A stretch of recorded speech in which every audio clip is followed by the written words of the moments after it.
Assalamu alaikum wa rahmatullahi wa barakatuh.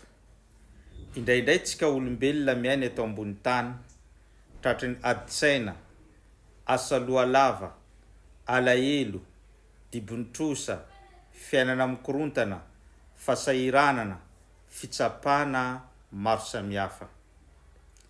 Vakasa loatsika mandinika an'izany toeam-piainana zany, ary manontany tena hoe mbola misy ve fanafana amin'izany.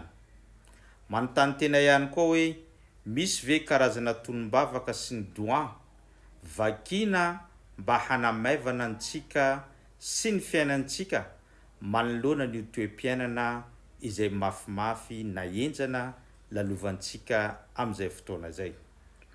Amin'ity androany ity inshallah dia ampatsiahivoka atsika tonombavaka anankiray vakina intelo ny maraina mialohan'ny fiposahan'ny masoandro ary intelo ny hariva mialohan'ny ilete amin'ny masoandro. Izany tonombavaka zany rapin'ny Islam anao dia tokony efa fantatrao fa saingy mety adinidinonao izany satria efa nampianarin'ny mpaminany sallallahu alaihi wasallama atsika avokoa izany.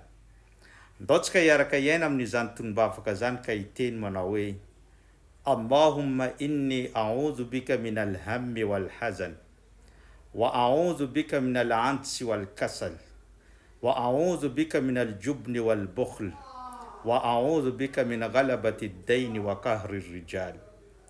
Izany tonombavaka zany dia midika manao hoe Tompo Allah, mangataka fiarovana aminao zay manoloana ny adi-tsaina sy ny alahelo, mangataka fiarovana aminao zay manoloana ny tsy fahafana manao zavatra sy ny hakamona, mangataka fiarovana aminao zahay manoloana ny fahahirana sy ny tahotra, ary mangataka fiarovana aminao zahay manoloana ny trosa sy ny etraketriky ny hafa. Raha verimberinao izany doa sy ny tonombavaka zany intelo ny maraina ary intelo ny hariva dia ho hitanao fa hanomboka ilamon-tsaina ianao, dia ho hitanao fa na dia misy aza zavatra trehanao fa maivamaivana izany satria Tompo Allah tsy hamelanao irery amin'izay fotoana izay. Ary mpaminany sallallahu alaihi wasallama raha teo efa niteny ary nanentana antsika hamaky no tonombavaka io mba hanamaivana ny fiainantsika eto ambony tany.